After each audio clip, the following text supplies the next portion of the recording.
peaceful community with good neighbors can feel like a slice of paradise. It can be a tight-knit community. People get to know each other pretty well. Hey, something smells good over there. My mower's not working. Can I borrow yours?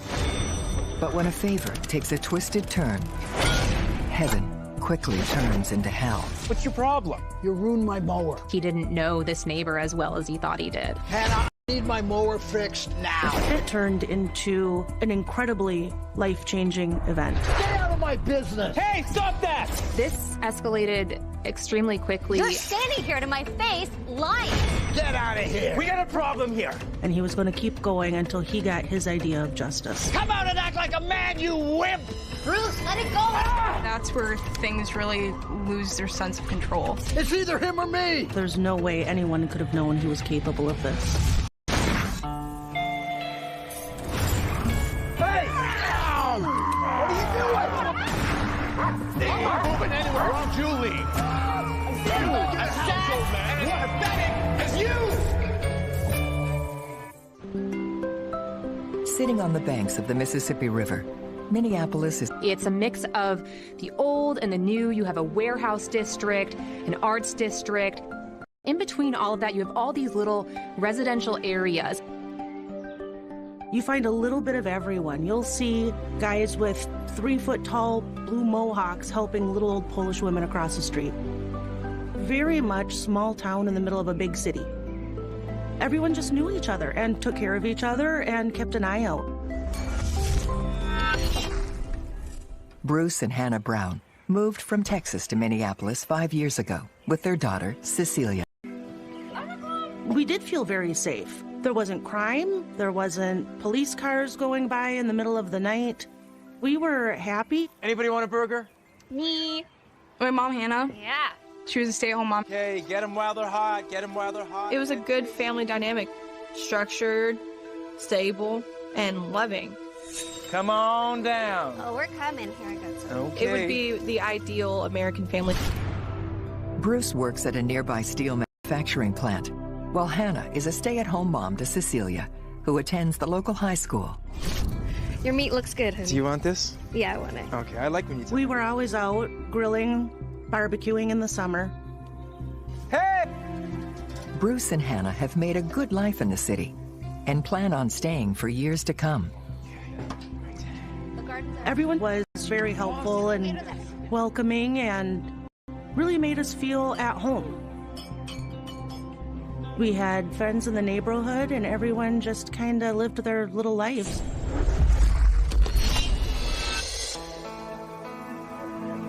One of the Brown family's closest neighbors is Ed Holzinger, who's been a staple of this community for decades. Hey! Something smells good over there. We were pretty close with Ed. He was just always very helpful. If there was anyone I was going to borrow a cup of sugar from, it was going to be him. He was a gateman for a cabinetry company. He must have really liked his job because he was willing to drive an hour, hour and a half each way. Everyone who lived on the block knew him for sure. He was definitely a staple in our summer days where we were supposed to go out inside and play. We were at Ed's house. Ed really took a lot of pride in the way he cared for his lawn and in trying to make the neighborhood look nice. Ed has more space than he needs, so he rents a room to In for about 15 years. While they were not romantic, they were roommates for that time. It's a great arrangement that provides Ed a bit of extra money and a little company. They took very good care of each other. She made sure he ate well. She kept the house clean. Well, you're making me hungry. Helen, she didn't reach out to us the way that Ed did. She would spend a lot more time in the yard, but not saying hi to anybody. Look, they're almost ready. Wow, nothing like a beefsteak tomato for a perfect BLT. Oh, that'd be awesome, yeah. But she has a strong personality, and she could be difficult to deal with from time to time. But she was generally always well-meaning, looked out for the neighborhood. Hello, Helen. Hey. Ed was closely becoming, family. How's it going? Hey. Can't complain. How's your week been? Oh, easy come, easy go. There you go. A lot of work. Yep. Had this one ready for you. Oh, yeah. There you go. Yes! Even though there's a 20-year age gap between them, Bruce and Ed have developed a kinship of their own. Bruce and Ed had very early shifts and were home pretty early in the afternoon. And they'd have a couple beers. Cheers. Let's go. They had that. They might meet up, shoot the breeze a little bit, and chit-chat. But within days, these old friends will turn into sworn enemies. Go home! You're in no state! How can I leave you alone when you're in my face? Deal with it! Deal with it? I'll show you how I deal with it.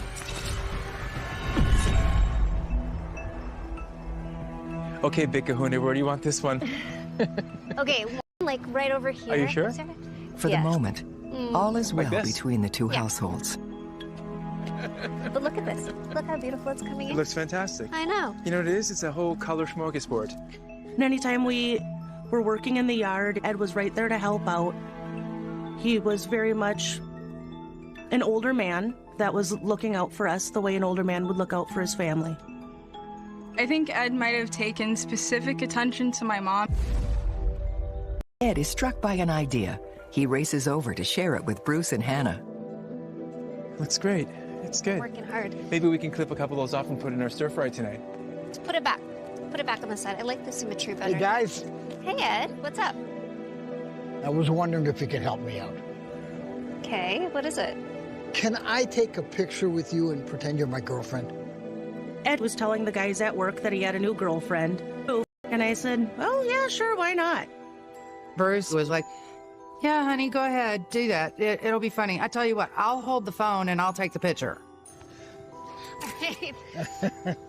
But not everyone is in on the fun. Apparently, it had upset Helen. Kick a leg up. Probably thought that it was immature. Probably didn't like that she was getting close to Ed. She had very strong opinions, made judgments about people, and we just thought it was absolutely hilarious. She could have been jealous over the fact that he was giving attention to my mom. All right, okay. Whoa. Oh, not so fast. Not so fast. Hey. There you go, Ed. That's great. Thanks a lot. Appreciate that. What was that? What? You should stay away from her. That's outrageous, a married woman carrying on like that. Helen seemed to generally just not take a liking to my mom. You are being ridiculous. She was absolutely blowing it out of proportion. She seemed to think that anyone who should was definitely beneath her. That's completely uncalled for.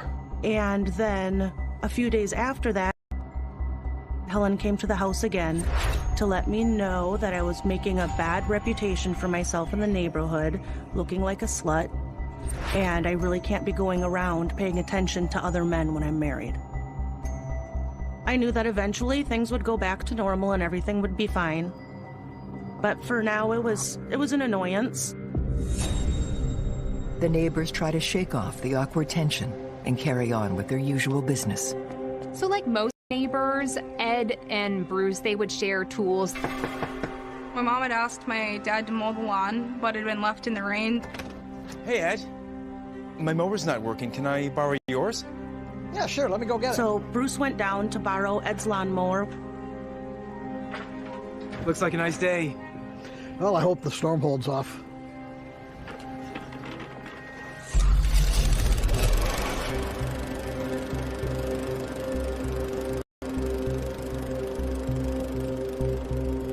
So Bruce mowed the lawn, brought it back. But when Ed gets some bad news, the beautiful day takes a dark turn. Hey, Ed.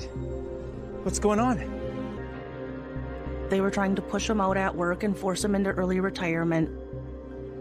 And he was more than a little upset about it. And now I've got nothing. It'll be all right. Ed's harsh new reality sends him spiraling.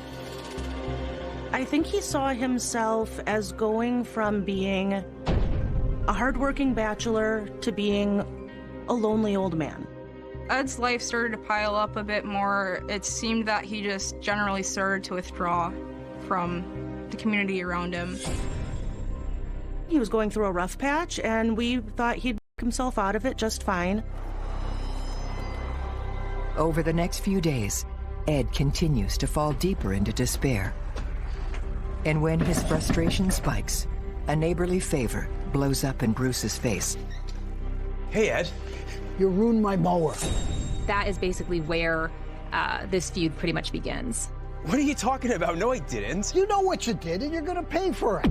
It was absolutely nothing that turned into an incredibly life-changing event. I need it done now. Hey, stop that!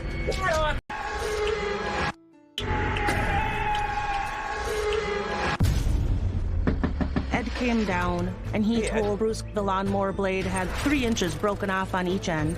What are you talking about? No, I didn't. There was nothing wrong with it when he gave it back. He was pretty upset. The mower was fine when I dropped it off. What's your problem? My dad probably generally believed that there might have been something wrong with the lawnmower, but he wasn't the one who did it. You need to get me a new mower. Dude, you need to back off. They're both getting angry, and the situation is not calming down. I didn't do anything to your mower, and if there's any damage to it, it probably happened when Helen was using it.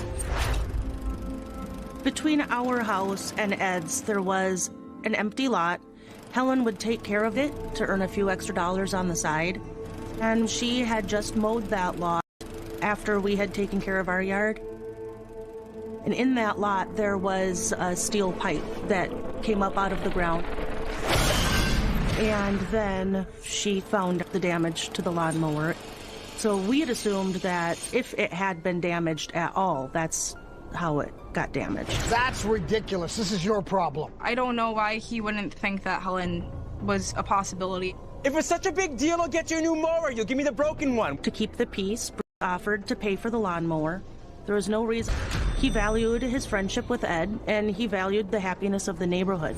But if we broke it and we're buying it, we want the old lawnmower. I'm not falling for a stunt like that, and you're not getting my mower. Ed said, no, I don't want that, and he got very upset. And I think it was a few things. He was having difficulty at work. He was going through a change of life, making him more upset than he needed to be about something with a simple solution.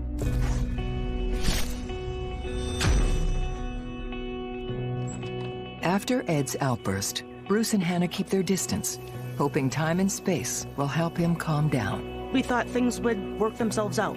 Things always turn out okay in the end. But Ed makes clear he has no intention of moving on. Before this, there were no arguments, anything like that. We didn't have any altercations of any kind. This is something that I don't think anyone would have expected, and especially after having such a normal, neighborly relationship. I did notice that he spent a lot more time outside just drinking beers. He did drink before sitting next to him. For Ed, this feud isn't just over a lawnmower. It's also about respect. I think he's very angry that he's not getting his way. And I don't think he was used to the younger generation not automatically respecting their elders and doing whatever they're told. Meanwhile, Bruce and Hannah just want peace on the street. Bruce, he loves his family and he wants to make sure that they're safe, but it appears that, you know, the tensions continue to rise, and perhaps he didn't know this neighbor as well as he thought he did.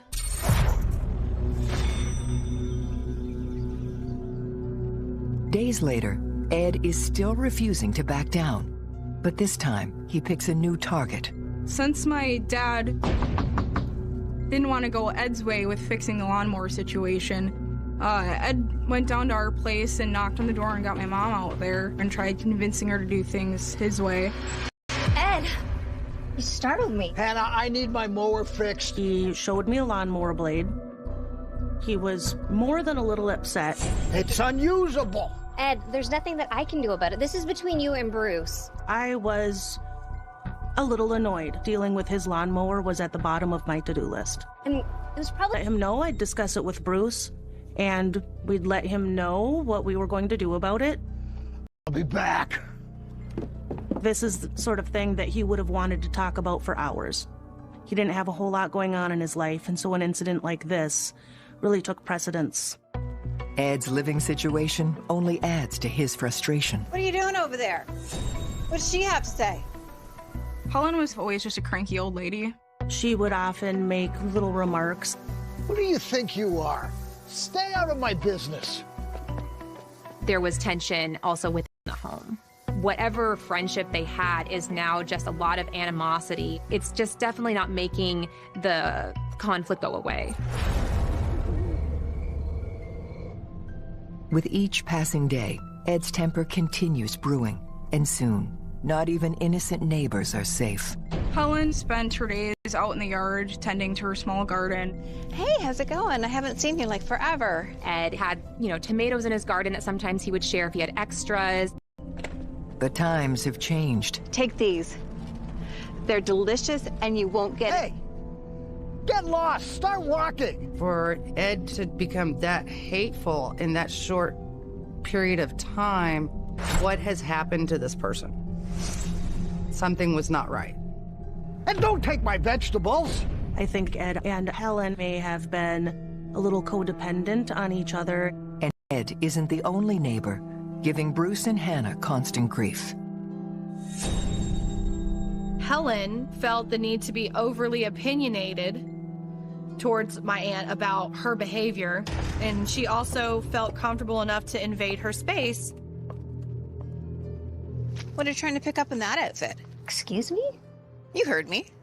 I know for Hannah, it was making her very stressed, a lot of anxiety. How dare you?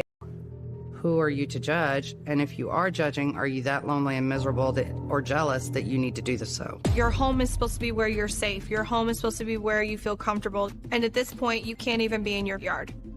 And it was you who wrecked the mower. Nope. It was your fault. I'm not trying to blame it on anybody. Blaming it on Bruce and I is pathetic, Helen. I think she saw it as her against us. Yes, you're lying. I am not You're standing here to my face, lying. I think Helen was trying to instigate something, and Bruce took the bait. When he came, he was more than a little upset. You broke the mark. Escalate so much further in a much more violent confrontation. Get out of here. We got a problem here. Come out and act like a man, you whip. Let's go.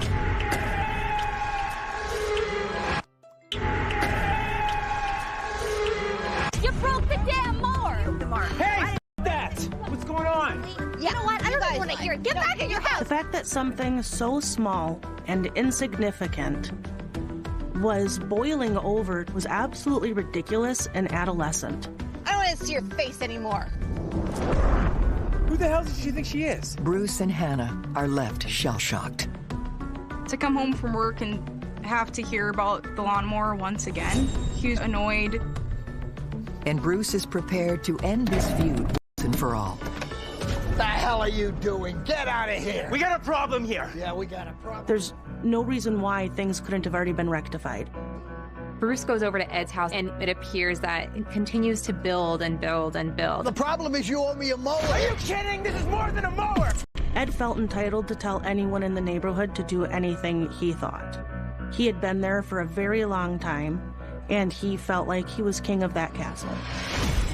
Bruce can put up with a lot of stuff, and he has put up, would not let it go. Get off of my property! Once again, the two men are at an impasse and walk away with no resolution to the conflict in sight. And after Bruce goes back to his house, Helen hears Ed talk about how he's just been pushed over the line. His buttons have been pushed and they've been prodded. I think that everything was just building up for him. He just couldn't really deal with it anymore.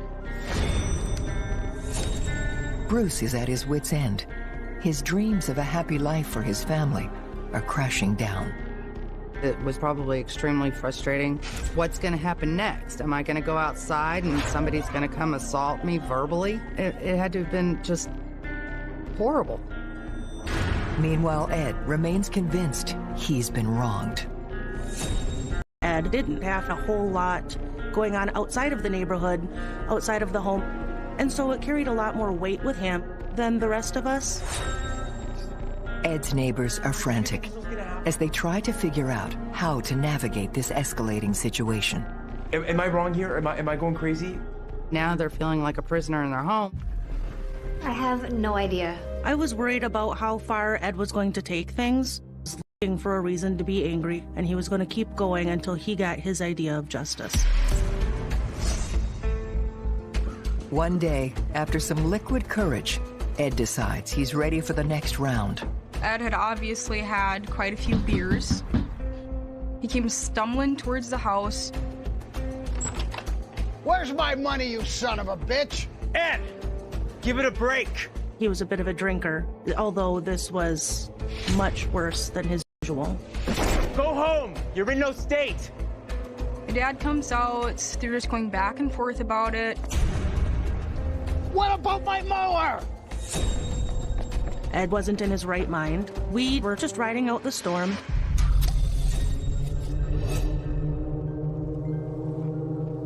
But Ed keeps stoking the fire. And then Ed comes back. I'm not finished with you yet, Bruce. Let it go. Just ignore him. Go home and stay home. He's walking him back to the fence, so I'm gonna go home.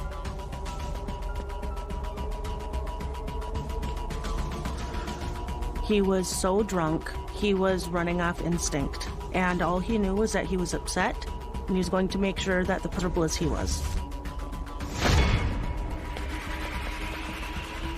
And Ed kept coming back.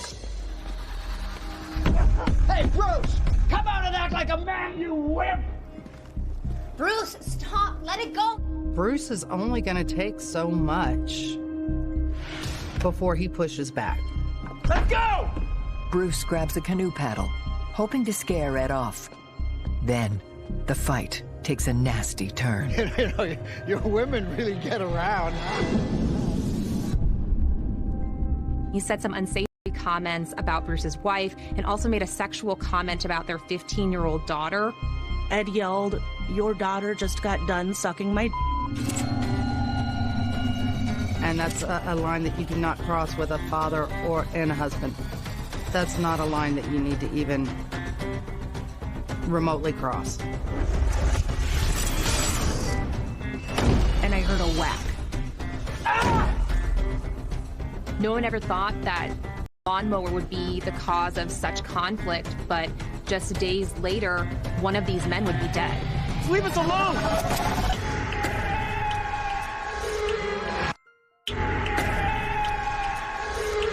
Reason for things to escalate the way they did. I'm calling the police! Ed pushed Bruce over the line too far this time. He beat him with a canoe paddle. Ed then went over to his house. He called 911. When police arrive, Ed claims Bruce assaulted him out of nowhere. I was attacked! I'm not the one you should be talking to. It was him. He did it! When the cops came, Ed was too drunk to really even defend himself. The way Bruce sees it, Ed deserved it. So he lies to police to avoid being arrested. I don't know what happened to him. Bruce denied it. He said he didn't know what happened to Ed's arm, that he was drunk as a skunk and had probably tripped. But look at him, he's a drunken mess. My dad told the cops that he probably fell over and hurt himself. They listened to Bruce when he said that he hadn't hit him at all. And the police left. There were no charges brought, and I think Ed felt like he had been assaulted. This isn't over. He felt that he needed vindication and that he had a reason to hate Bruce even. The brawl has left Bruce fuming, and he knows it won't be long before Ed retaliates. I could tell he was very upset. Ed crossed the line. He did that.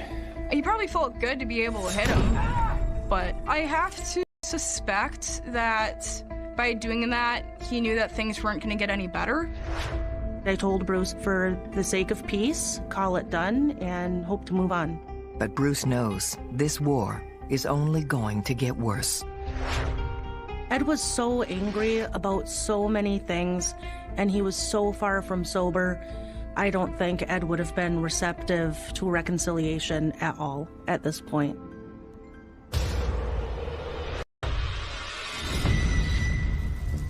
Days pass in the Minneapolis neighborhood, yet time heals no wounds.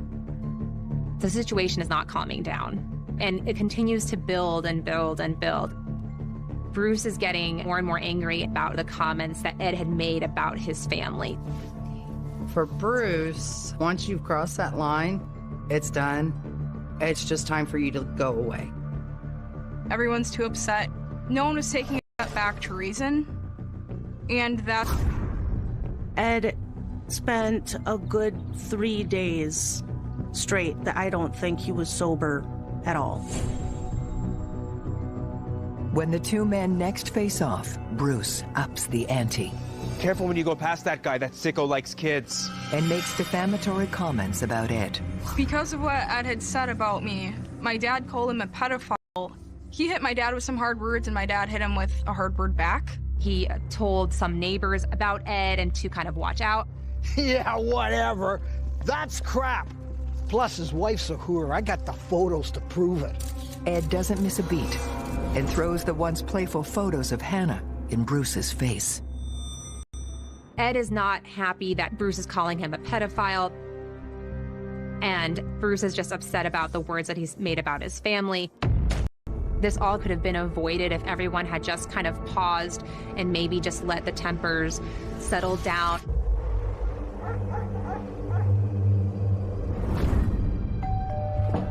The turmoil between neighbors is all-consuming until a visit from a close relative's widow, Vicky, and her daughter, Krista, provides a much-needed distraction for Bruce. Just months earlier, She brought the box. We needed to take things to Bruce that belonged to my husband, Tommy. They were very close. Even though they were cousins, they were raised like brothers. Remember the watch? And it was so nice to have them up and visiting and get them away from their own mourning and grief. Remember I told you about this? This is the watch. Yeah, I used to wear it all the time. When we first arrived, it was nice, it was fun, it was exciting. Everybody was happy to see everybody. No one could have predicted that within a matter of hours, the relentless war between neighbors would end in a horrific showdown.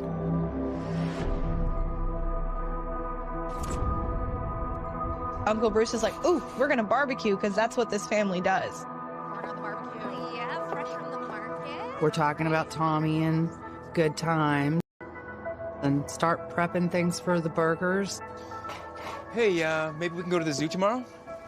That sounds great. Bunch of animals over there. It's on our list of things to do. I gotta go learn how to drive the car. So I can borrow it. Yikes. Cecilia has driver's ed. So Hannah's like, I'll be back. To driver's ed, giving Bruce and Vicky time to reminisce about Tommy. Yeah, 10-2. She knows. Alrighty. Who's hungry? I am for Burgers? Corn? Both? All of it. Yeah. Got it all. Put it here. All right. It was a very happy, comfortable moment that we were having. There is the burger, and there is the Bruce burger. And then Ed comes out. Having yourself a little party? Hey, it's nice to see the ladies coming. Come on, Ed, give it a break. A break? That's something you know about. Where's my money? What's happening? And he's like, well, my neighbor and I are having some problems. And Bruce said, oh, he's just mad about his lawnmower. He didn't want to deal with him right then. We had come all the way up from Texas. We were here on a much more important and deeper matter. Yo, loser! And then he informs me that the guy's been saying really nasty things about Cecilia and Hannah. Your women really get around. Where are the girls? When are they coming back? Ed crossed that line. And that's How dare you pull this BS? Just leave us alone! How can I leave you alone when you're in my face? Deal with it! Deal with it? I'll show you how I deal with it. Ed storms into his house. Bruce assures his guests his belligerent neighbor is all bark, no bite, and best ignored. He's not gonna ruin our time. It's just drama. It's not worth it. Bruce had already fired up the grill, and we were fixing the burgers. Bruce knew that eventually he just needed time to sober up and cool down, and then everything would be fine.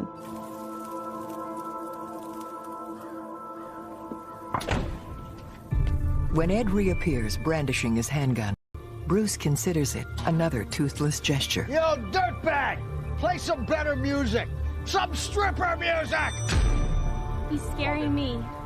Don't pay any attention. Hey, Krista, you are about to have the world's best burger. He was ignoring him. Uncle Bruce thought that he was kidding. He thought it was a joke. He's not going to do anything. And Bruce is laughing. Moments later, Helen arrives home and discovers the bizarre scene. Ed was sitting, and Helen asked him what he was doing. Ed? What's going on? He's just pushed me. For me! Helen has witnessed this blowhard side of Ed countless times, so she dismisses it and heads to her room. She knew him as well as anyone was going to. So she went and took a nap. What are you making? Burgers, you want one? He calls over sarcastically to him. Why don't you come over and find out? Will you take some cheese with it? Better yet, how about a big fat pickle on it? Bring it over! Then, apparently tiring of this latest squabble, Ed goes back inside. As Bruce continues grilling, he makes an ill-considered decision. Bruce looks at me and says, I'm gonna make him a burger. I was like, why? Why would you do that? He's obviously not happy with you. It's all good. It's all good. He was trying to make Ed laugh and de-escalate the situation. Bruce, don't. And I told Bruce straight up, I said, don't do that. I said, don't even go over there. I said, just leave it alone. It's all good. It's all good. This will shut him up. And he goes, he'll probably calm down because, you know, I'm taking him food. And so I was like, okay, it's your funeral. And he walked out of the gate towards Ed's house. Go, yo, I brought these to you. Then you hear 2 shots.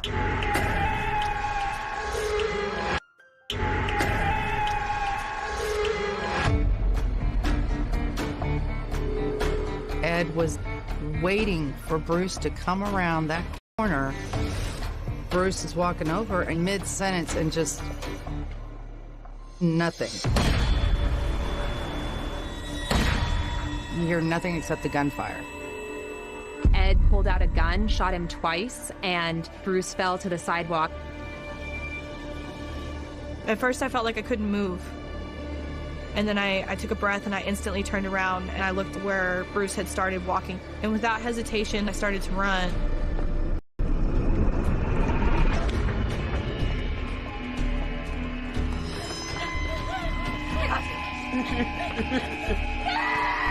Krista just barreled past me, and she didn't hesitate. She didn't think. She just went straight to where Bruce was laying. I got you, okay? I got you. It's gonna be okay. So Krista was trying to render aid. Look at me, it's okay. No. I tried to stop the bleeding. He was staring at me, and he was still breathing. But Ed's bloody rampage isn't over yet. Ed is holding the gun, and he's waving it. Bruce, look at me, it's okay. You can't help him. No. He had it coming. It's okay. Why don't you get lost before I have to shoot you next? And he was calling her names and telling her he was going to shoot her. What have you done? He brought it upon himself. Bruce. I didn't like how you saying things about me harming kids and that stuff. He called me a pedophile. Now he's gonna die. Are you crazy? Yeah, well, watch out or you'll be next. Somebody help! I didn't stop screaming. It's okay. I saw neighbors come out to the street. Call 911! Someone call 911! Multiple neighbors frantically summon police. But Bruce is running out of time. In all of this commotion and this happening, I'm thinking, oh my God, Hannah's not here. The last thing I want to do is tell Hannah that Bruce has been shot, and I don't want to do it on a phone call. And I had no choice but to. We were on the way home. We get a phone call from Vicky. Hello? And Vicky goes, Ed just shot Bruce. What does that even mean? What? Meanwhile, Krista is still fighting to save Bruce's life. I didn't stop applying pressure. I still kept talking to him, telling him not to give up, that he wasn't allowed to die. Help! But I knew that there was nothing I could do. Oh my God! Look at me! Leave us alone! Ed, at this point, has stopped waving his gun. They're coming. They're gonna help you, okay? They're gonna help He goes back into the house. I'm going to jail. What did you do? And it took forever for them to get there. But whenever the police did arrive, Bruce was still alive. They knew that Ed was still present. They knew that he still had a gun. Okay, ma'am, come down here, please. This is the police! Come out with your hands up! He immediately puts his hands up and they take him away, and he pretty much tells the police right there he knows he's going to jail. Hannah and Cecilia race home, arriving within minutes.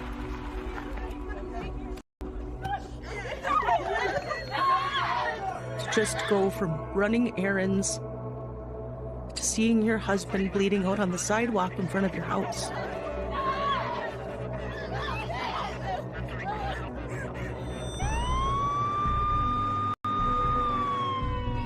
They're gonna be here in a couple minutes, okay? Just keep breathing.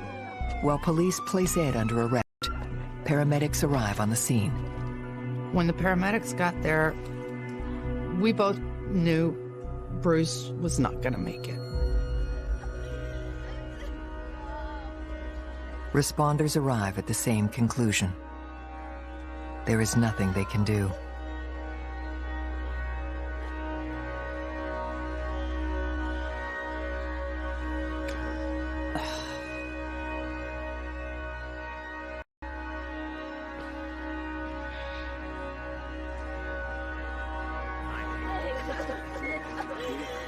You hear all of these sounds, but at the same time, you hear nothing at all. I worry that the last thing he saw was me letting the police keep me away from him. I saw the light leave his eyes. I knew he was dead,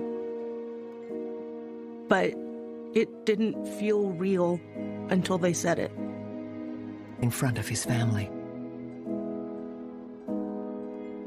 I don't think anyone would have ever expected something so tragic to have stemmed from something as simple as a lawnmower being broken. It's just ridiculous how far Ed took such a small incident. There's absolutely no reason anyone had to die. It's insanity. All are left shocked and devastated by their sudden loss. It was no longer a, let's plan a week together to... Hey, we have to plan a funeral. You go through the motions. You put one foot in front of the other. You do what you're supposed to do. And you do it until you're able to feel again. Because until then, you're just numb.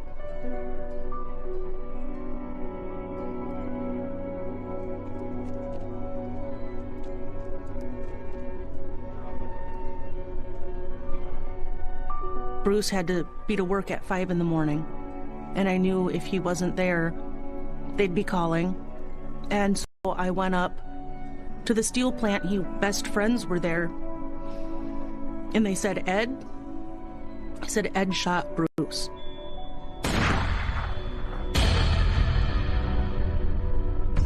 And seeing it, the realization fall on them was really the first time that it landed on me, that this was life now. Someone we trusted had really done this and ripped our family apart. In January 2017, Ed Holzinger stands trial for the murder of Bruce Brown. Ed Holzinger pleaded guilty to second-degree murder for the death of Bruce Brown, and he was sentenced to 261 months in prison. After the incident, Helen moves away from the neighborhood. Helen was there. She knew how upset Ed was getting. It should have never happened. Bruce's family does their best to carry on and rebuild. But the emptiness of life without him will haunt them forever. We lost our future. We lost our present. We lost the right to build a... My dad was a hard worker, and I'm a union laborer now. I know he'd think that was pretty cool. So, it'd just be nice to hear that from him. You have to let the grief out, and you have to be brave enough to move on. Because otherwise, you've let them kill you too. They've taken enough. Don't let them take what you have left.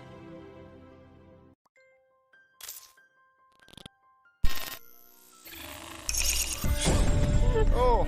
Sorry about that. You think you know your neighbors. How's the new place treating you? Oh, we love it. Until you realize you never really do. Stop! Can you cut the noise? They're puppies. This started with just some puppies barking and spiraled out of control. And when that once perfect neighbor loses it, You always were a disrespectful fat cow. there's no turning back. I'm gonna kill you. He wrote on the side of the church, 666. Mind your own business. He could get ugly. And all of a sudden, he reached in, grabbed my dog. I don't remember covering a case where there were so many different victims at the hands of one single person. He was gonna kill us.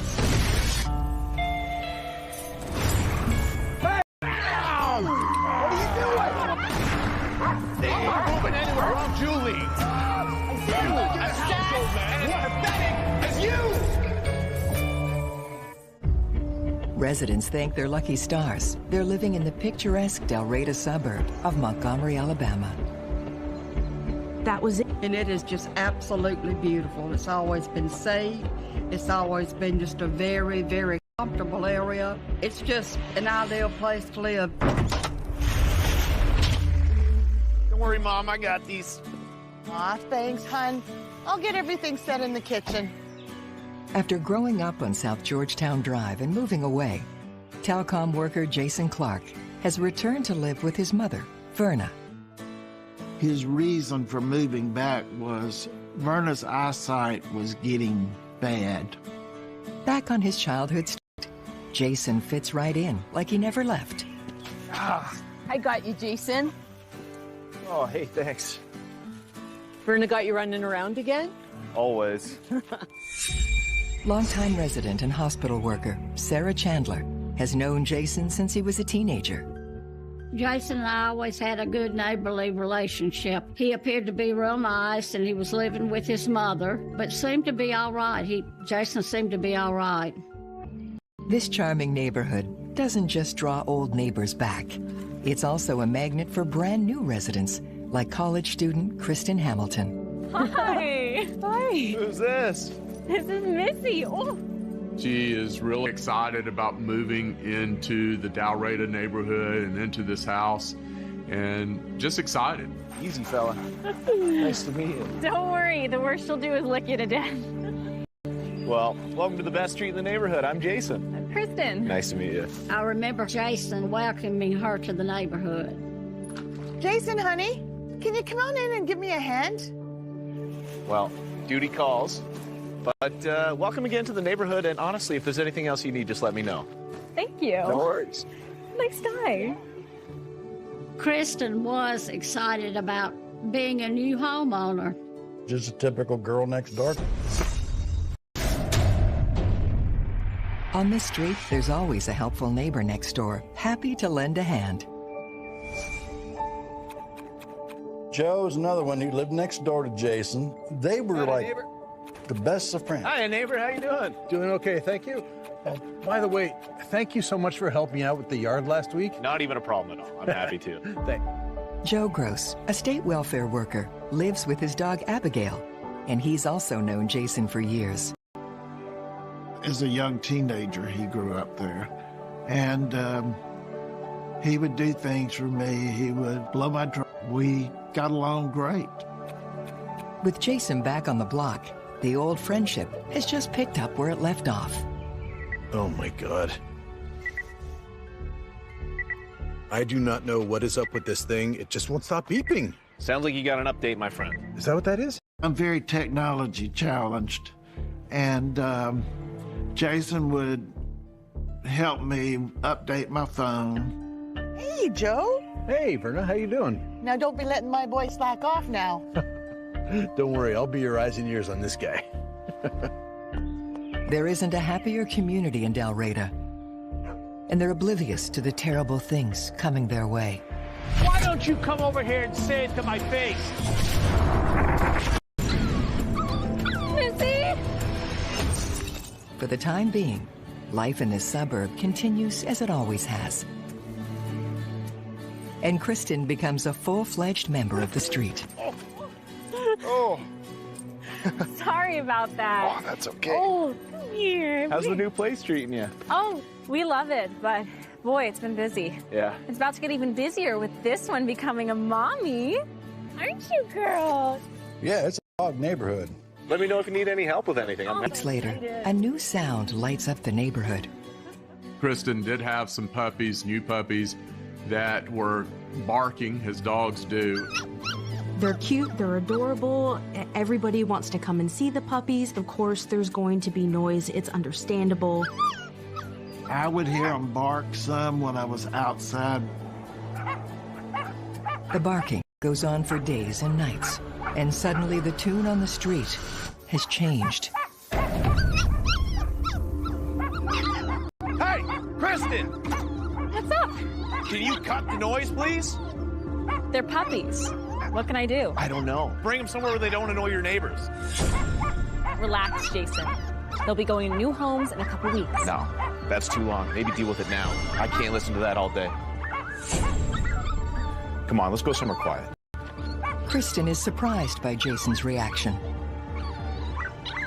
But the barking seems to follow him everywhere. All right, that's 2 out of 3.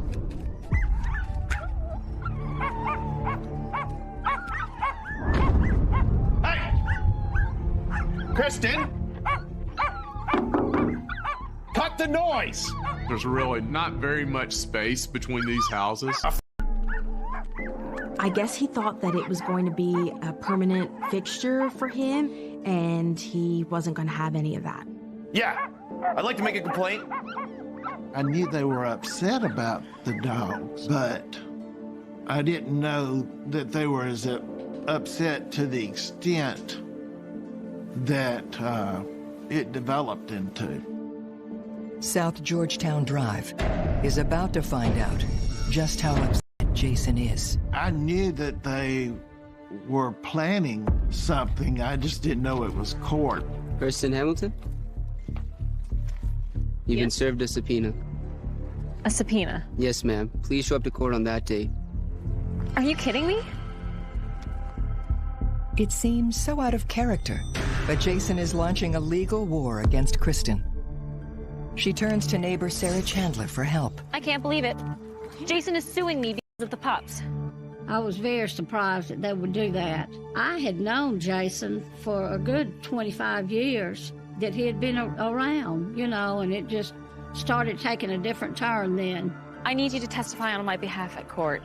I did not want to get involved in it, for sure, but, you know, I thought, well, if I have to go, I have to go. Okay. Thank you. The trial pits neighbor against neighbor. Jason and Verna wanted me to go to court with them as character witnesses. I never testified. I stayed out. At some points in the proceedings, it looks like Jason will lose the case. I told the judge that the dogs were not bothering me at all. You know, I could not hear them bark or anything. Despite Sarah's testimony, the court rules against Kristen, and she's fined $500 for noise complaints relating to her pets.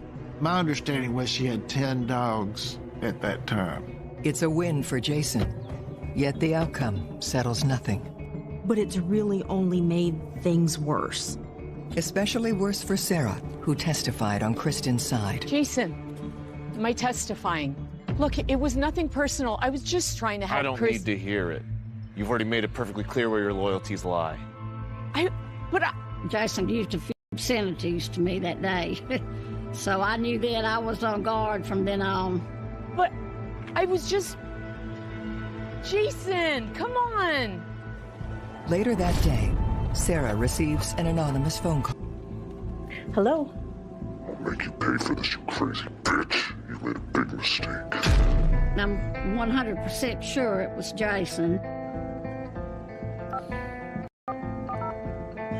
911, what's the emergency? My neighbor's threatening me. South Georgetown Drive. Please hurry. So I knew then there was a problem. There was definitely a problem. People were afraid to go out of their house for fear of being harmed or killed.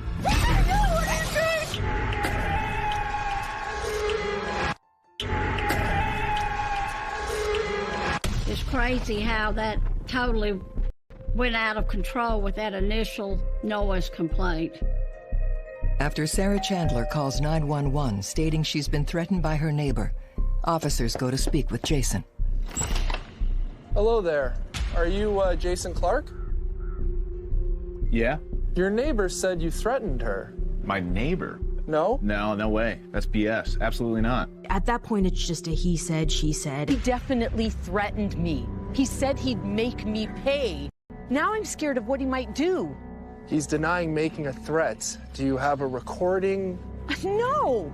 I think the city of Montgomery problem and was not as intense as it was.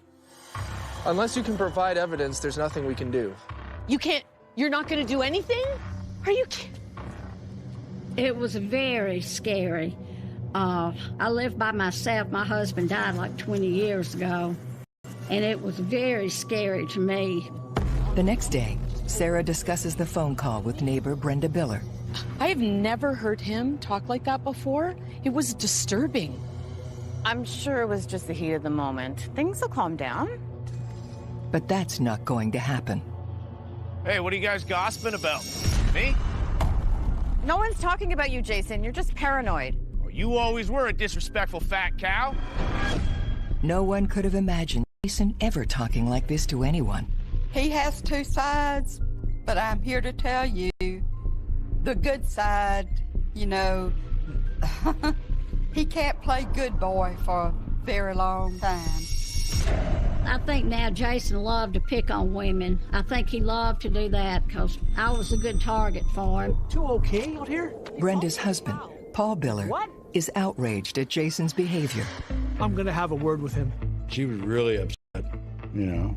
She's an adult, she can handle it. Hey, I've been hearing you're causing some trouble and calling my wife names. That better stop, mister. And I was watching my P's and Q's and trying to make sure that I didn't go over the line. I didn't mind, you know, saying things back to him. You got some audacity coming onto my property talking to me that way. Especially when you're friends with that backstabber, Sarah. Why don't you take a hike and get lost? Look, just stop it. Oh, shut up! Paul tried to talk to him, but it really only fueled his fire. With neighbors alarmed over the radical shift in Jason, Paul decides to stand guard. Paul is an ex-policeman and definitely wants to make sure the community is looked after. We have an open carry law, and I went and bought a weapon that was stainless steel, so it wasn't dark, nice and shiny. So when I walked down the street, it would show up very well. Paul is a block captain, neighborhood watch, doing what folks in neighborhoods across our country do in an effort to try and keep their community safe. But Jason doesn't see it that way. Why are you playing cop? Mind your own business. He doesn't like authority. He doesn't like being told what to do. Are you gonna make me? Make sexual comments about her and so forth and such and such. And just trying to edge me on. Give her one from me there, old McDonald. Suddenly, the shouting match Come on. turns deadly Why serious. don't you come over here and say it to my face? I stopped and looked up at him, and I could see that he was hiding something behind his leg, and I assumed it was a gun. Paul believes Jason is trying to lure him onto his property in order to shoot him. But he kept trying to come up with different ways to confront me and goad me into something. Why don't you come over here? Neither man wants to be the one to back down, but Paul doesn't want to resort to violence. You're not worth it. Well, I'm not stupid enough to do that, you know. My ego is not so fragile that some loudmouth shooting his mouth off about sexual innuendos about my wife is going to get me all upset. This standoff ends without anyone getting hurt. Yet there's no way to put the Jason genie back in the bottle. Victorious. I think that he would have seen that as a win.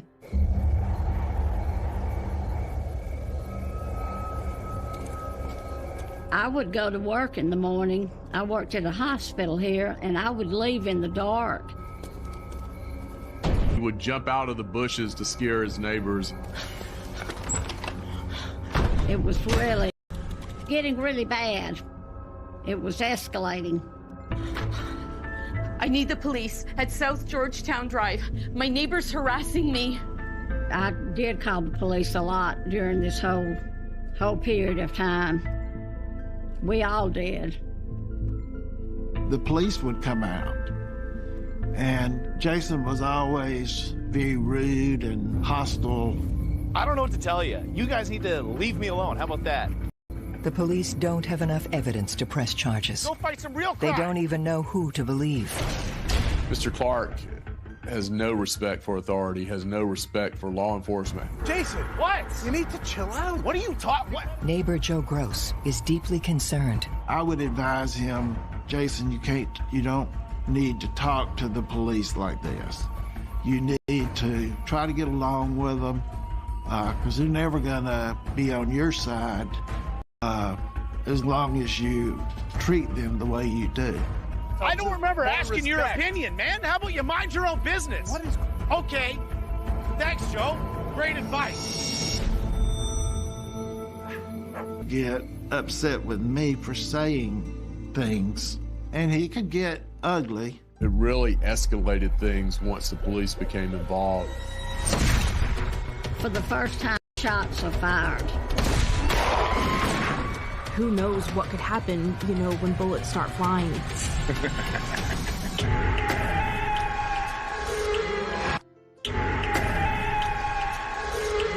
Tensions are going to be higher, anger, there's going to be a lot of anger, there's going to be a lot of fear. Neighbors on South Georgetown Drive don't know how to cope with Jason Clark's accelerating rage and abuse. I came home from work one day, and my front door was shot out. Glass was everywhere. That got very, very scary and creepy. Sarah calls the police. Right over my head, bullets in my home. In her mind, there's no question Jason is the one responsible. Why do you think your neighbor did this? Because nobody else would do this. We assumed it wasn't anyone else but him. When confronted, Jason denies any involvement in the shooting. We heard shots were fired. She needs to get off my back. You need to get off my property. Police department did go out and investigate, but of course, unless they had a witness who actually saw the person shoot into the house or they have a confession, it's really hard for them to know who did it. With no proof, authorities are unable to make an arrest. And it was awfully hard, to go to sleep at night, to wake up in the morning not knowing what to expect. Every day when I got up, I thought, what's awaiting me this morning? During his neighborhood patrols, Paul Biller discovers that Jason's behavior is getting even more disturbing. What the hell are you doing? You better stop hassling my mom or you'll be sorry. He would dress up in what is known as a ghillie suit, which is used by hunters to disguise themselves or blend in with the environment. He called out at me something about, "Don't you ever threaten my mother again." What are you talking about? I haven't even talked to her. "I'm going to kill you." Well, I said, okay. I'd like to see you try. I'm not going to stand there and let somebody, you know, mess with me like that. 5 minutes. I got time. Well, what are you waiting for?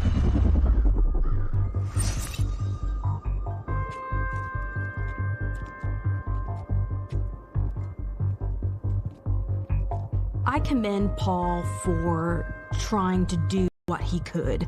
And I think if anyone in the neighborhood, he was equipped to be that person, to come face to face with Jason Clark and say, listen, this has got to stop.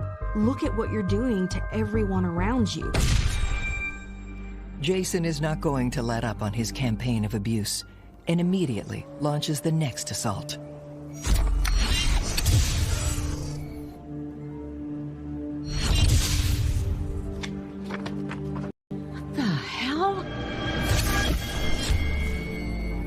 It was just like a coliseum being lit up.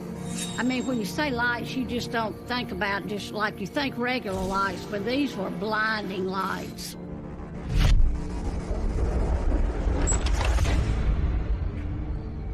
Jason! Knock it off or I'm calling the cops! Yet Jason is already one step, and he knew when they were coming to the house. More than 30. Jason Clark knew how to skirt around the system and keep from getting things to a certain point so that he could continue doing what he was doing. By the time police arrive, Jason has already turned off the lights. There's no evidence of any wrongdoing. They leave without pressing any charges. Sarah and her neighbors, it feels like nothing will ever change. We had to try something. It was getting desperate. Hoping to gather evidence, Sarah joins others on the street in installing security cameras. He was very angry about these cameras being put up. But even with video evidence of Jason's light show, law enforcement still does not press charges. That is when I learned that, unfortunately, at that time, the Montgomery Police Department was not willing to help them. And I verified that. I went all the way up to the top of the police department at the time. They felt this was a neighborhood dispute and they were not going to get involved in it. To maintain the pressure on local authorities. We have to keep calling the police. He won't stop otherwise. We had meetings. The more he acted up, the more we talked it up at Neighborhood Watch. Okay, well, let me know if he gets up to anything else. But Jason has already made his next move. It's more invasive and alarming than anything they've experienced yet. We have to keep calling the police. He won't stop otherwise. He had taken a recording of her phone call, and he had put it on a loudspeaker from his command post. This guy's capturing communication. My neighbor's harassing me. My neighbor's harassing me. My neighbor's harassing me. Jason specifically targets Sarah Chandler. I want to report my neighbor, Jason Clark. He's harassing me. I was calling the police, and he would broadcast it on loud speakers. I'm afraid. Send someone right away. You should be able to have a personal phone conversation inside your house, but Jason Clark even robbed them of something as simple as that. That really starts to weigh on you when you don't feel like you can be at home. Please. He won't stop otherwise. Jason! Please, my neighbor. He's broadcasting all of our phone calls. This is crazy. Enough! Even Jason's last friend on the street, Joe Gross, has reached his limit. This needs to stop! It was just a frightening time. I tried for the longest to not respond to anything that he was doing. But Joe can't ignore the full-size trees Jason has recently planted and the damage they're doing to his property. Jason! I realized that the ground was cracked and the root, part of the root was exposed. Those roots are growing into my lawn from your trees. Those trees have got to move. Tell someone who cares. I said, Jason, I have taken this from you, this verbal abuse, and I'm not taking it anymore. Joe and Jason, I guess, had disagreements in the past, but this is the first time it went beyond that level. Joe has now entered Jason's line of fire. His birdhouse is smashed to pieces. I just reached the point after 6 months that I couldn't take it anymore. Joe decides to take matters into his own hands. I mentioned to Jason about the roots growing under my driveway. He absolutely refused to take any action. I, at that point, decided to take action myself and chop that root from the trunk of that tree. And that bond was broken, and there was no turning back.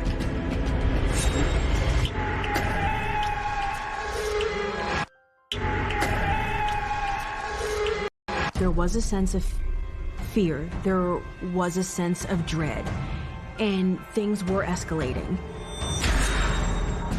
Jason Clark can't believe neighbor Joe Gross is savaging his trees. What are you doing? That's mine! It's on my property, and you're not welcome on it anymore. I reached the point that I had put up with all of the terror that I could stand. Unfortunately for Joe and all the other neighbors, the ongoing night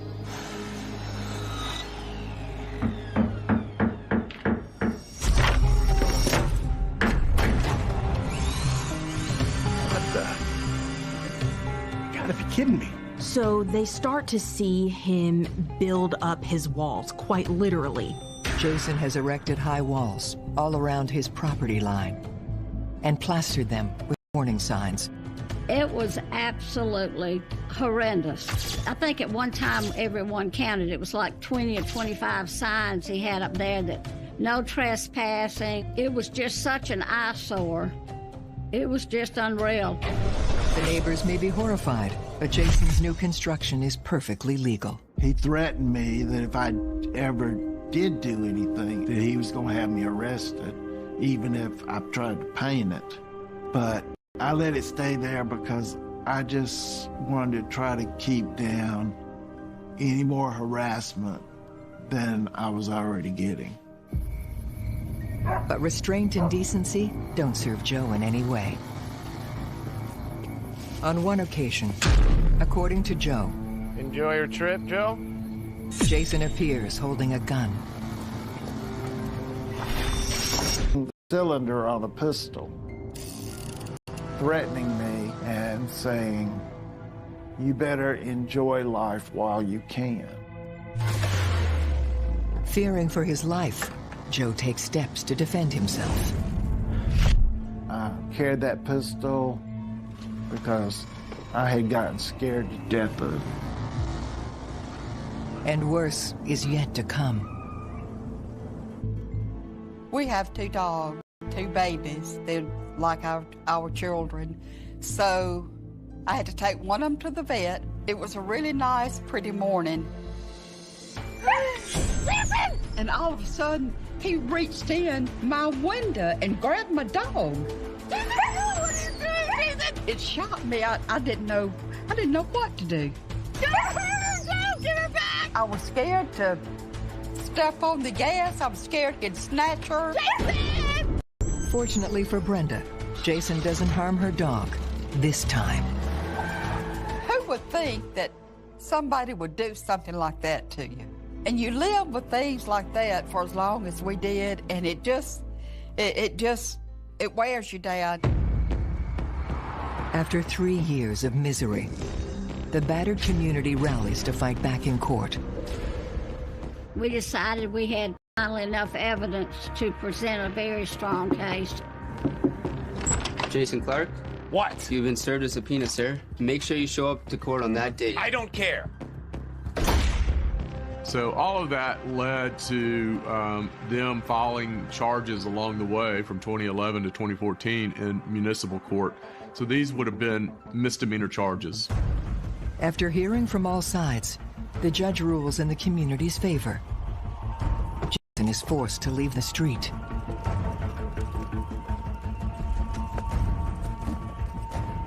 So these court actions resulted in Mr. Clark being issued restraining orders against him from living within a certain amount of distance with these neighbors. But astonishingly, Jason has found a group of guardian angels. Janet Boyd is a member of the local church. Here. Let me help you with that. Thank you. You're welcome. There was a local congregation in the neighborhood that heard about Mr. Clark and that he had lived there for so long, and they felt sorry for him and actually donated a house for him to live in that was owned by the church so that he would have a place to live. And of course, as some people get in dire straits sometimes and you just want to help them, Jason may have been ordered off the street, but he's still living close by. And we knew at that point that Jason was extremely angry at all of us. And we knew that, he would do anything to get revenge on us. So it wasn't a comfort or a relief. The tormentor ignores the restraining order and continues to harass his former friends. Dead man walking, Joe. He was always out waiting on me, and I could never figure out how he knew when I was coming home. It seemed that everything that was going on in his house, Jason knew about. Joe enlists the help of Paul Biller in his quest for answers. Did you say Jason had access to your phone? Yeah, he would do all the updates for me. It's discovered that Jason had remained logged into Joe's phone account. It never dawned on me that because he had the password to my phone. Joe changes his password to get Jason off his tail. In fact, I think he may have gotten worse because I think he was mad. Still camped out at the helpful church, Jason experiences another setback. This water bill is really expensive, and how can it be this, Janet is determined to speak with her guest and makes an alarming discovery. We found out that he was slipping inside the church and using the church's computer. And my husband said, Jason, I believe you're taking advantage of the church. When my husband said that to him, this man changed into what looked like a devil. I mean, his face was red, his eyes were red, he started cursing. So we knew then that something was terribly, terribly wrong with Jason. We were in trouble. Yeah, he was not the person he made out to be. They started the eviction process. Under Alabama law, you have... Jason takes advantage of those days to strike back at the Good Samaritans. And then he wrote on the side of the church, 666. He broke bottles and light bulbs all over the churchyard, all over the grass, so that the children could not walk through there. It was sickening. We were good shepherds to him. We were trying to help a guy out. While the congregation deals with evicting Jason, all across his old neighborhood, gardens are mysteriously dying. And for some residents, like Kristen Hamilton, something much worse. Missy, wake up. They did an autopsy, and her dog had died of a massive dose of rat poison. Missy. Kristen had told me that Jason at one time had told her that he was going to kill her dog. Joe's beloved companion suffers the same terrible fate. Abigail. Poisoned to death. Abigail, I had to put down because of the pain, like my child. As far as I'm concerned, she was my child. There's something seriously wrong with somebody's mind who would do bad things to an animal. A devout Catholic, Joe resolves to send a message to his neighbor.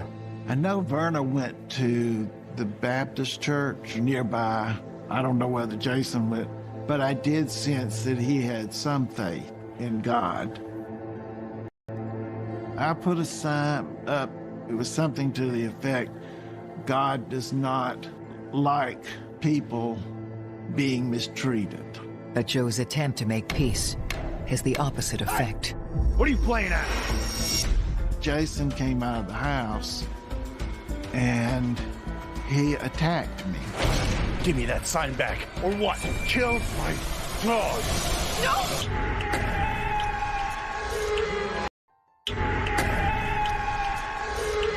It takes somebody with a touch of evil in them to do things like that.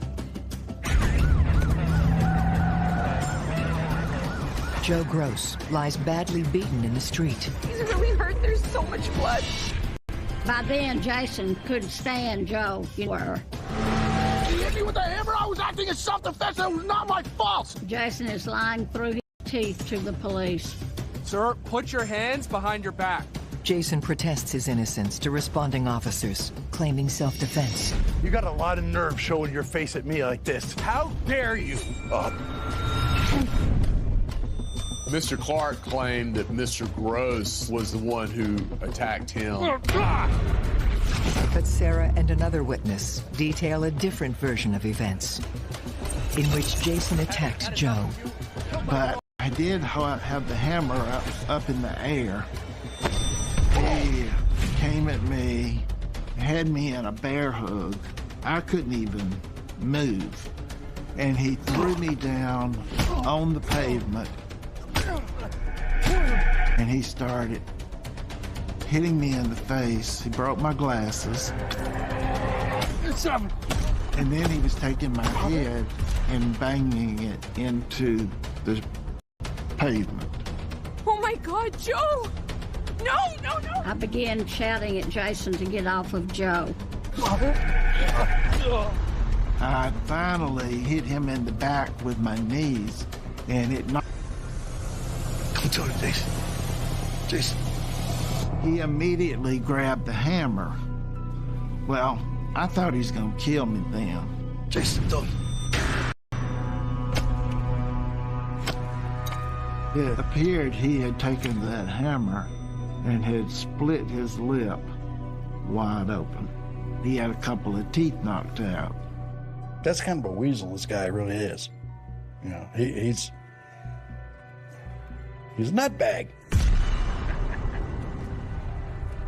He knew that there were two witnesses to his attacking me. And I believe he knew that he was in trouble now. The paramedics checked me out. I was just scared to death. After receiving treatment, Jason is arrested for assault. We go to court and we testify. Despite witnesses to the beating, the judge finds Jason not guilty. Of course, we're dumbfounded. The impression we got from the verdict was that the judge thought that this was just a neighborhood squabble. They turned to District Attorney Daryl Bailey. They found a DA and prosecutors who saw the scope and the magnitude of what was going on. They took the time to sit down with all of these victims and hear what they had been going through. All right. This was more than a neighborhood dispute, and that this was possible criminal behavior and that it needed to be looked into.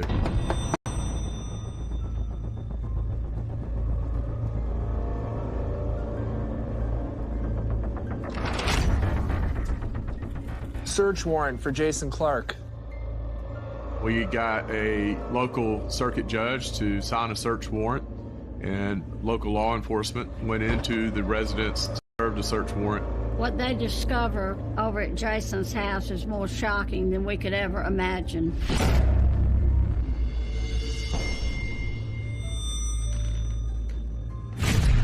It was a true arsenal. It was everything. It was 40,000 rounds of ammunition, all kinds of weapons. Law enforcement found photos and videos of the neighbors. We found journals that he had created about the different neighbors and their patterns, something that you would see when you... There's no doubt in our minds that at some point in time, he was going to use those weapons. Citing the evidence gathered in the house search, Jason Clark is charged with 2 counts of aggravated stalking against Sarah Chandler and Kristen Hamilton. This judge told the audience that he had sentenced people to life in prison, he had sentenced people to death row, and he had never seen anybody in his court before that was more dangerous than Jason Clark. Jason pleads guilty and is sentenced to 2 20-year sentences to be served consecutively. He is an evil, evil person controlled by some dark, dark place. For Joe Gross, the terrible memories are too much to bear. He donates his house to his church and leaves the neighborhood for good. I don't really hold any animosity towards Jason. I've forgiven him for everything he's did to me. That does not mean that I don't think he should serve the time for his actions. Jason's mother, Verna. See her very often. Every once in a while, you'll see her outside. His house serves as a daily reminder of everything that happened. They are dangerous and evil people out there. And, I never thought in my neighborhood I would have to watch my back. No 1 or 2 people can get through something like this. It takes sticking together, stay unified. You're safe now. Be persistent. Don't give up. Take it to the highest level that you need to get something done.